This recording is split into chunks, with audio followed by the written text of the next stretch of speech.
Good evening. This is Crash Talk. I'm Mike Harber, your host, and another new episode with a returning guest to have, we should call this Rocco's Show and Tell. Rocco Avellini from Las Vegas. We go way back. Rocco has been doing the same type of things that I've been doing for years. We were talking about our combined experiences, a little bit shocking. So I'm not an attorney and neither is Rocco. We're not going to give any legal advice tonight. We're going to just show and tell about something that I hope none of you ever have to go through this type of an experience. So if you understand what to look for, hopefully you can save yourself a lot of headache and possibly worse. Rocco, welcome back. Well, thank you very much. It's been a while, but there was so much interest in the last time that we went over stuff, and you showed some of the gruesome pictures of what happens out in the marketplace with these repairs. That consumer beware. And so you've got another story to tell us tonight. So why don't I just turn it over to you and give us a little background to start with what happened here, and then we're going to look at some pictures and you're going to explain what we're looking at. Great. And I think we should name this from now on Show and Tells. I think that would be a great idea. But anyway, the last time I was on, that was actually a repair that came out of a collision repair facility. This one was a consumer who purchased a vehicle at one of the corner lots. You know, they go out and they buy these cars, total losses, you know, whether it be at an auction or insurance company auctions, cars that were totaled. They go and they bring them to their place, and typically they have these backyard mechanics and collision repair, listen to me, body shops, if you want to call them that, go around and fix the car. And what we're going to show you today is a business owner, and one of the photos you'll see that in the background where she has a convenience store, works there with her daughter, and they needed a vehicle to get around town to buy things and deliver things. And she went to, again, one of these corner lots and bought this vehicle. And you know, and just to interject, I mean, because you said a couple things. I mean, first off, she's a business owner, so you would expect that somebody that's in business would be a little bit sharper than the average Joe, right? And you know, and they're going trusting that they're getting maybe a good deal, and that's where people get suckered in. It's a lot of times it's a good deal. Well, the thing is that more so in Nevada, there's a advertising law, so they can actually bring the advertisement, whether it be, you know, if they can get it on TV, if they saw it on TV or the internet, they can actually print out the vehicle and use that as part of the claim against the repair, against the sales lot, the lot. So they can actually show that, you know, the sales lot said that it was a great car, perfect car, you know, clean Carfax, whatever the case may be. So those are some of the laws that are starting to come in to impact the sale of the vehicle. You know, and again, not to interrupt, but you said something else. I just was made aware on Monday on a fairly big case. I'm hoping to get some of the documents on this. And this was a big dealer. This was a franchise dealer. They got sued. They sold a car. I don't think it was this bad, but it was determined that had structural damage, and they sold it. It had been repaired. They sold it.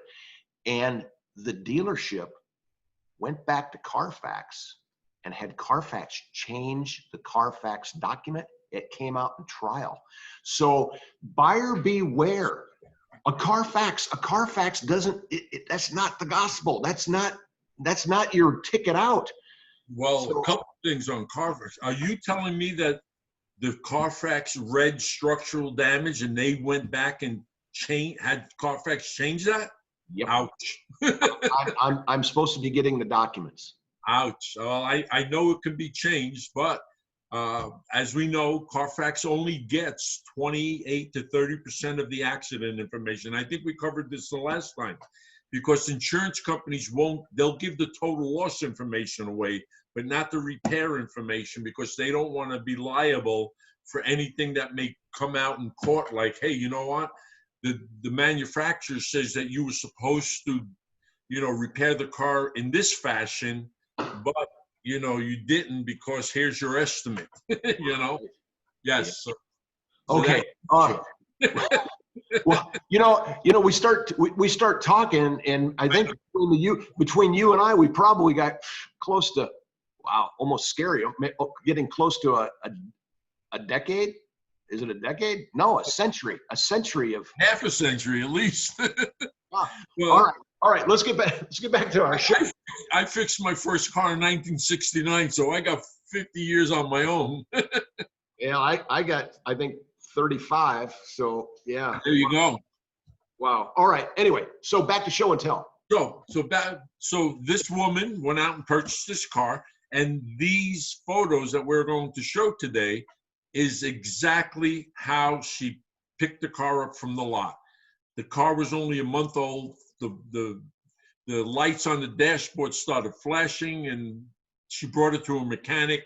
Her mechanic says, don't drive the car. She got online. Her daughter actually got online and found this attorney that we work with. It was a consumer protection attorney in Nevada, in Las Vegas, which I do some work for.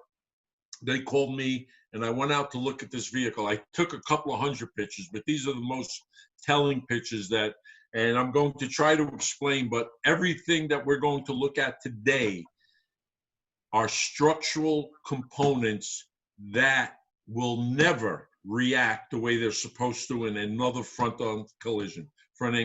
Never. And totally impossible. All right. So we're going to be looking at aprons and frame rails and again, the difference between unibody and full-frame cars. We're going to be looking at a unitized body car today. Okay. And so we're going to try to keep this as simple for my associate who edits these. So she'll be placing the photographs once we're done.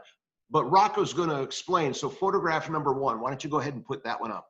Okay. Photograph number 1 is the actual vehicle, the 2013 Nissan Sentra. And you're going to be looking at the headlamp assembly and the bumper assembly. That is the exterior part of the car. And this is exactly the way she picked the car up. She did not know that that's not the way the car is supposed to be. Again, 50-year-old, 55-year-old, and in the background, you're going to see the strip mall where she has her business. That's where I looked at the car. And so it looks like that headlight's not fitting right.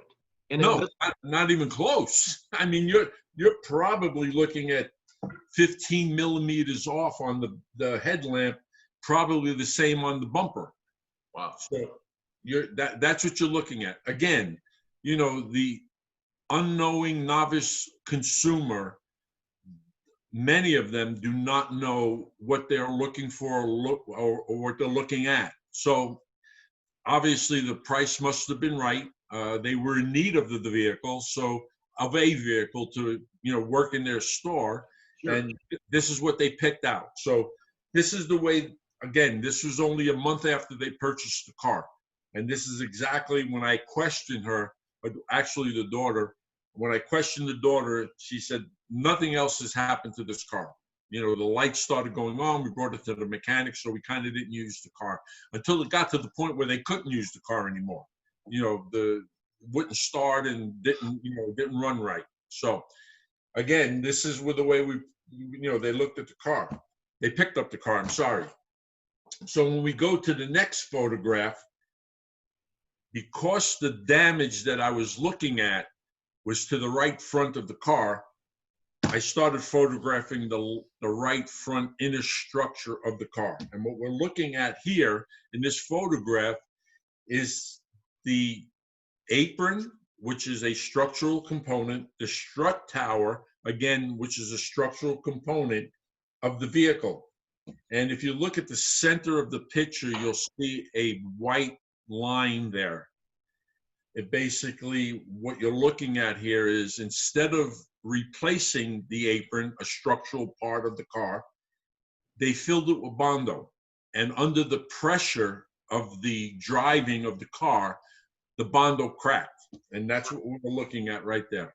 Now, I'm going to interject here a little bit, because Sure. an apron and a strut tower. So the apron is again, it's sheet metal, it's structural, it's the frame. The strut is a shock absorber.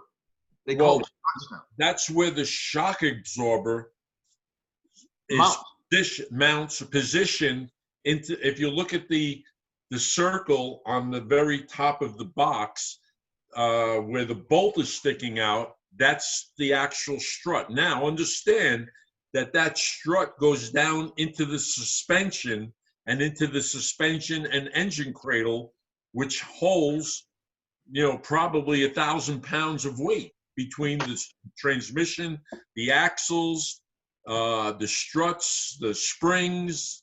And then you're going down the road, and it's doing this number. And so it's doing this. That's why that Bondo cracked under the pressure, like I said before. This is criminal. This again, like I said in the last show, I don't understand why people endanger lots or sales lots or collision repair or body shops. Put people, they have to understand that sooner or later, whether after they fix the car after collision or they're fixing it for someone who's going to put this car out on a lot, that someone is going to sit in this car, possibly with kids. And if this car ever had another frontal collision, Mike, you and I both know what's going to happen. This car is going to fold. There's no structural components. There's no crumple zones that's going to absorb the shock like the manufacturers design it to do. It's not going to happen, Right. So if you look at the left side of the, upper left side of the red box, what you're looking at there is the headlamp assembly is not even fastened to the car. That's why it's sticking out from the fender, like we saw in the previous picture. All right. So the next photograph is a little closer look at that crack in the Bondo. Now, are we at number 3? Is this photograph? All right, number 3, and it's 6895. Okay. All right. And we're looking at a different angle and a little closer look at the Bondo crack. If you look on top of the red box, what you're looking at there is where that red wire is going into. That's going into the headlamp assembly that was sticking out in the other picture, in the first picture, about 15 millimeters. The blue support that you're looking at between the red wire and the yellow box is the front radiator support, which is, if you look right between the red box and the wire, the yellow box and the red wire, you'll see a buckle there. That's why the bumper is not fitting, as we saw in the first picture. It's sticking out because there's a buckle in the support, in the bumper support. So obviously, if the buckle is there, it's going to push the bumper out. All right. Let's go to the next photograph and see. Oh, there we go. So now, again, you see on top of the yellow box, you see the crack in the Bondo. The yellow box is showing, like we explained before, that is the front portion of the strut or shock tower. If you remember in the prior photo, there was that circular seal or rubber cushion with the bolt on it. If you go to the right upper corner of the yellow box and continue up, that circular mount with the bolt would be right there. So that apron now, what we call the front apron, another structural component on the vehicle, you can see how it's buckled. That's not supposed to be like that. That's supposed to be a straight panel. And the buckle just means that it's already compromised. It's already given its strength. Oh, well, again, this thing is so bad. I mean, if we just were to see a buckle, period, we'd say it has got to be done. This has got so many problems. Yeah. Crazy. So it is. It's again, like we said before, this car gets in the front end collision again, Michael. People are going to die. They are. Like you said before, it's criminal. It's just not supposed to be the way vehicles are supposed to be, especially in today's age with airbags and airbags deploying in milliseconds. This airbag system, the SRS, supplemental restraint system, will never react the way it was designed by the manufacturer in a frontal collision. Right. So we're going to move, and also in this photograph, also you can see that there's a bracket there, that there's a screw or bolt missing. The reason why that bolt is not there is because if you look at the bottom left-hand corner, there's that bracket there, and there's no bolt in it. If you look at the top right-hand portion of that silver bracket, that is where that bolt is supposed to go. It's just not there, so they couldn't bolt it into the blue structure, so they just left it because of the buckle being so compressed, and they just left it.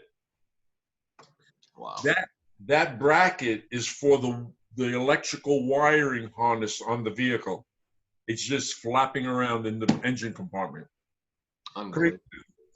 Let's go to the next. And we're on is this number 5, 6925? 5, and it's 6925. Okay. All right. We are looking at here, and what I'm going to do is I'm going to spin this the way it's supposed to be. All right. Now, I did a 90-degree to the right. What we are looking at here is the white portion with the rust in it is what we call in the collision industry a side member or a frame rail. All right. And you can see what they did here was instead of replacing it, another structural component which impacts the crumple zone, they put Bondo in. This guy what we call them in the industry, and I don't know if you remember, Michael, we used to call them mudslingers. Yeah. Do you remember that? They sculpted this out of plastic. Exactly. Just think if you get hit at 20 miles an hour in a plastic car. I mean, yeah. Yeah. So what we're looking at there now, if you look at the right side, or if you do the rotation, I'm looking at it at a 90-degree. If you look at the right side of the yellow box, lo and behold, they had enough sense to put a new bumper extension in there. You can see it's black, and there's a lot of repair residue on it. It would be my opinion, that bracket was so damaged that they couldn't use it, so they had to buy a bracket there. One of the few parts. Well, there's a couple in here, and we're going to see later on where they actually a sheet metal screw to section a structural component of this car, a sheet metal screw. All right. So it goes from bad to worse. Yeah. Well, you're looking at here. If you see the black portion there, you can go to the left and you'll see how much damage there was to that front side member. It was crushed. And that, in my opinion, that's why they bought this new part, because the other part, the damaged part, was probably hit so hard or damaged so severely that they couldn't use it. So what they did is they put the new part on, and then they tried to make it fit to the frame rail. And again, this is some of the reason why you in that initial photo that we looked at, why the bumper extended so far out from the fender. All right, let's go to the next one, which is, hey, here's the sheet metal one. This is 6926. Okay. All right. So here what we're looking What? at. Yeah. What? Tell us. What in the world are we looking at here? I mean, is that a wood screw or a sheetrock screw? Or... It's it's actually a sheet metal screw. Very good. At least they use a sheet metal screw on metal. Wow. In this photograph, what we're looking at is we're looking at a few circles, two circles, a red and a yellow, and a blue box. And the reason why I did that is when I did my report, I identify several conditions in one photo. So that's why what we're looking at here. Let's start with the yellow circle. All right. Well, you know what? Let's start with the red circle. It'll be a little bit easier to explain the yellow circle. The red circle and the black structure, that is a radiator support, not a bracket, but a radiator support, what they call a side panel. What does that do? What's the significance of that? Basically, it secures the whole front section of the car together, and also when you install the radiator, it will have the proper fit. And I believe we have one of the next photos showing, because of the improper installation of this part, how far off the radiator was to this support. All right, so now what we're looking at, that black beam, that the yellow circle, you'll see the first of the sheet metal screws that they put there. If you look at the yellow circle, what I think they did here was they attempted to try to use another sheet metal screw to secure this to the white portion, which is the bondoed area we looked at before in the prior photo, the bondo area. And when they couldn't get it to fit, they tried to cut out the screw hole to put it in, and at some point they just gave up, and they just left it like that. And you can see there that that portion is cut out, and they must have just gave up. If you look at the blue box up on top, we're looking at the horizontal support, the radiator support, and you can see there, it's a little difficult to see, but again, they use sheet metal screws to try to secure that to the what we call the side member of the front frame rail. That's what we're looking at there. And obviously above that, that is the engine of the car. You're looking at the air compressor, the alternator. That is where all the weight of the vehicle is, right there, with the suspension, the engine cradle, the strut towers, the brakes, tie rods, stabilizer bars. Everything is right there. So the reason why these manufacturers make sure that these crumple zones are intact is because if the car gets hit, they don't want the engine to go into the passenger cabin, which would, in this situation, what's going to happen. The engine's going into the passenger cabin of the car. When they make a vehicle or they design the vehicle at crash test after crash test, the reason why they do that is they want to know in what direction these structural components go. They design these to go upward, downwards, inward, and outward, but they're never designed to go into the passenger compartment. So when you're missing wells and replace them with sheet metal screws, the crumple zone, which they call in the front and rear of the car, the crumple zones will never react like they're designed to by the manufacturer. Let's go to the next photograph.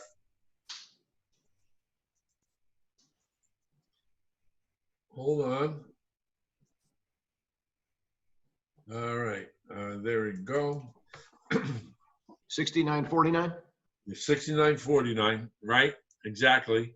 What we're looking at there is what we explained in our previous photograph. Why the radiator does not fit into that support hole.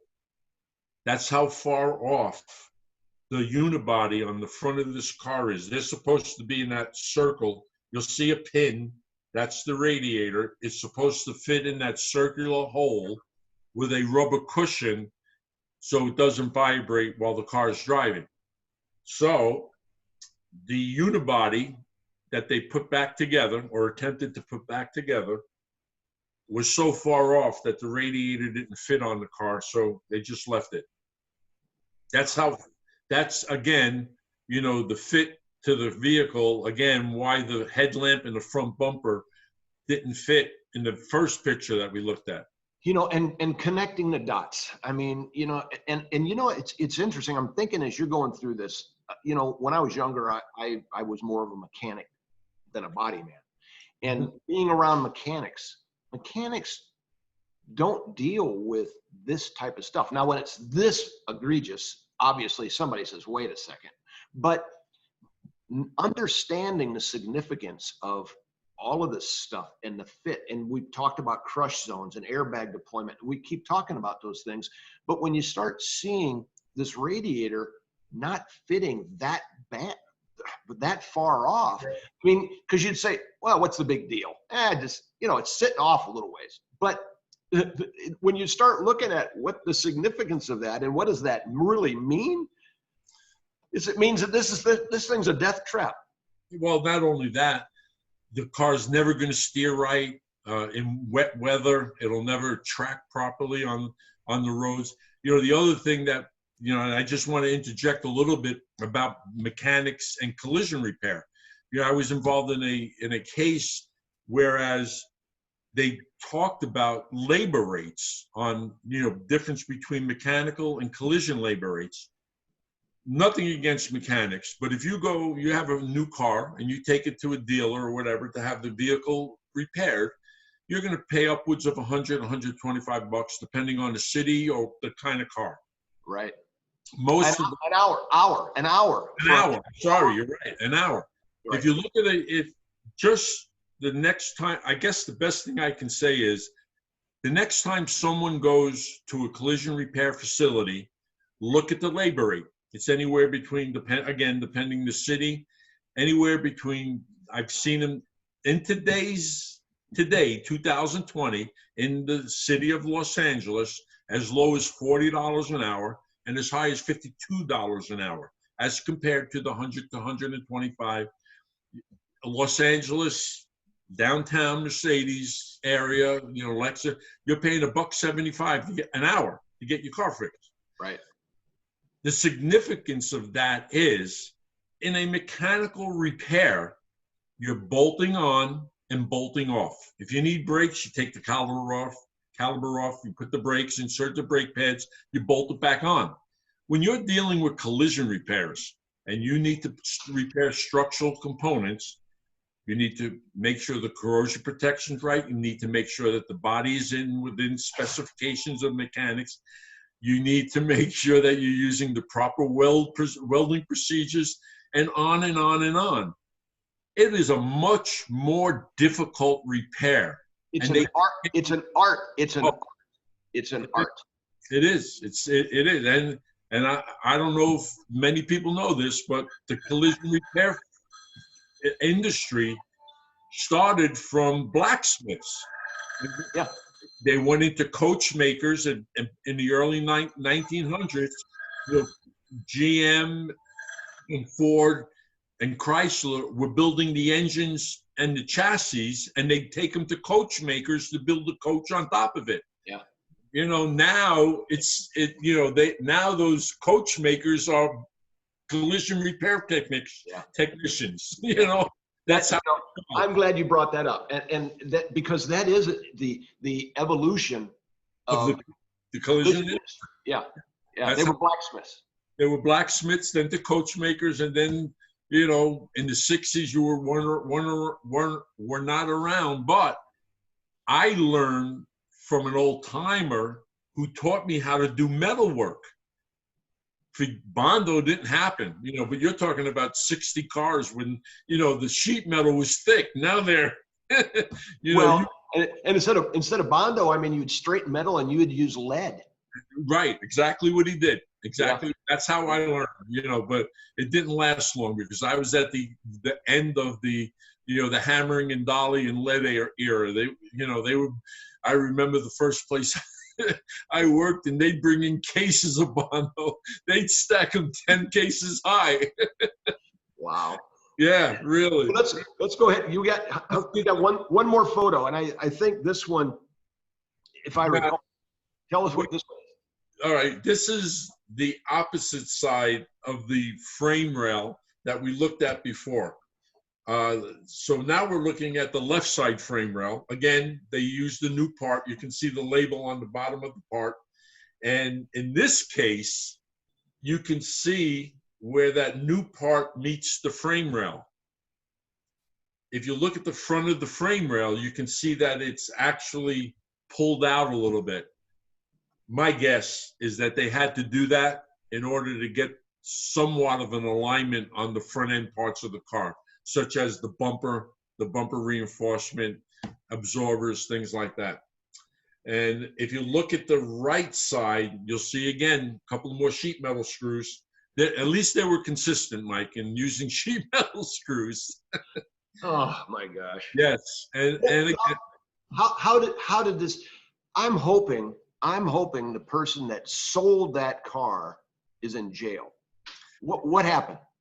Well, fortunately, once in this case, most of the times, this car was so bad that the dealer gave up real quick. But I'm in a couple of cases in Nevada right now, in Las Vegas, that they just dig their heels in. The problem is that as well as I, when you're dealing with these corner dealers, they claim bankruptcy, and tomorrow they open up another dealership under another name. Yep. And that's it. It's done. So they're back in business doing the same thing, and it goes on and on and on. They'll use their brother, a sister or a wife kind of thing, and go on and on. Hey, we're not attorneys, but it would seem like going after the individual and going after them under a criminal case is as opposed to a civil case, because then you can't get away with it in bankruptcy. I mean, this isn't right. I mean, it's just not right. The thing is, in order to get them on a criminal complaint, something has to happen. The person would have had to drive this car, possibly, hurt someone severely or kill possibly. But if nothing like this happens, it turns into a civil case. You can't prove anything. Yeah. What are you going to prove? A breach of contract, basically, is what they do. They go after them for breach of contract. That's why in Nevada now, you're allowed to bring in the actual website or sales advertising document. The advertising, correct. Thank you. You're allowed to bring that in now. Before you weren't allowed. It just happened, several years ago. You couldn't say that, hey, this is the way they advertise it. Now you can say, hey, this is what that guy told me was going to happen. It was a perfect car, or Carfax free, or whatever the case may be. State to state, their laws vary a little bit, but there's consumer protection laws. And in our state, because there's been several of these cases that I've been involved in, and one of them, unfortunately, the people did just fold up their tent and went away, and the person got stuck with the car. But that, out of probably 10 of those type of cases I've been involved in, I believe all of them had to give their money back, unwind the sale, pay court costs, attorney's fees, and everything else. But nobody wants to go through that, and you're at risk if you don't know. So wrapping things up, what advice would you give to consumers? Because there's a lot here. There's a lot to talk about. What I do, and I try to advertise and make the consumer aware of, is that I charge anywhere between $150 and $200 just to go out and look at the car. Eyeball the car. A trained eye can pick these things out quickly. Mm-hmm. And in my opinion, some of these cases I go on, they say, well, what was I supposed to do? I say, you know what? Here's my card. The next time, or anybody who knows is going to buy a car, give me my card. I'll come out and look at the car and let you know. I mean, I won't go through a test where I'm testing the engine and things like that. I'll start it up. I'll drive it for a couple of miles, because you can tell if the car's not driving right. I mean, I must have test drove thousands and thousands of cars. So, someone like myself can pick that stuff up real quickly. A keen eye, if something was not this damaged and, there was a couple of panels that might have been repainted, I have a mill gauge where I can turn around and start testing what they call the product thickness between the probe on the mill gauge and the metal. You can pick those kinds of things up. And in my opinion, it's well worth it because, like you said before, to go through the hassle of trying to get the whole deal rescinded, it takes, in some cases, years. Yeah. Depending on how, they dig their heels in. Mm-hmm. If it's a dealer that's going to dig their heels in and not give up, it could take a year or two to get it to court. Yeah. And unless, and maybe as you're talking, I'm thinking, especially if you're buying them from the corner lot, you really got to be careful but if you're dealing with a reputable franchise dealer, I mean, somebody that's a Mercedes dealer or a Chevrolet dealer or a Ford dealer, they've got a lot to lose. They don't just fold up, go away. And so you do have a little more recourse. Buying from a private party, you're really at risk. Really in trouble. Really at risk. And it's if it's a good deal, if it's too good to be true, probably is. It is. Probably is. Just to pick up on the major dealerships that we're talking about. I talk to a lot of sales managers, used car sales managers. They're moving away from the Carfax because it gets them in so much trouble. They'll turn around because basically, even if the Carfax shows that the vehicle did not have an accident, most of the law in the states are if a dealer knows or should have known. They're the expert. That's right. Well, not the expert, but again, in a retail dealer's license, they have a duty to tell that person and to inspect the car because, again, if a school teacher or a restaurant owner comes in that knows nothing about a car, right, that dealership is responsible to sell to the retail market. When you're dealing with wholesale dealer's license between a wholesale dealer and a wholesale dealer, that is not there because they're supposed to know. They're selling and buying cars. So, this dealer who has a wholesale license doesn't have to turn around and tell this dealer, that the car is involved in an accident. Right. But when you go from retail dealer to a consumer, street consumer, they have to know. Known or should have known. Yeah. Yep. Well, Rocco. Yeah, Michael. Well, we've been going on for years, and I think we have. I think 20 years now, 22 years, we've been going through this. And you know what the sad part about it, Michael, is? It's not getting any better. That's the sad part. It's getting worse. It's getting worse. And that's, I thought when, I got involved with, RecCheck that, with the insurance companies and car lots knowing that there's someone out there looking after, what's going on, it doesn't matter. It just doesn't matter. No, they just think they're going to get away with it. And you know what? We probably see the stuff that people are aware that really becomes nasty or to their attention. But one of the other interviews with Monty Day, who he was throwing out numbers of 300 to 1,000 people dying every year from improper repairs, and it's just like, that's shocking. Yeah. Well, I'd love to know. I'm going to call him now and find out where he got that number. But that again, that number is what we are looking for, because if we can pin it down to where that improper repair came from, whether it be from a dealership like we looked at today, or the last time from a collision. I'm not even going to call it a collision repair facility. I'm going to call it a body shop, because that was not a collision. If we can find out where that's happening, maybe we can go to the legislator and have it fixed. But until we know where it's coming from, right, we're not going to have a chance to make it right. We're not going to have a chance. Rocco, I really appreciate your time. Anytime. And good, just great information. hopefully people will watch these things because they're there. I mean, when you and I are both gone, I think these things still stay out there because it's the same. It's going to be the same thing. It's been the same thing for the last 20 years. And like I said, and you said too, it seems like it's getting worse. Worse. Yeah. All right. It was a pleasure, Michael. Good night, my friend. Thank you very much. Have a good one. I will be in touch. We'll do another show and tell. There you go. Have a good one. You too. Thank you. Frightening stuff. Frightening. I would never want I wouldn't want anybody, but to think about maybe your children or your wife or somebody in a vehicle like that.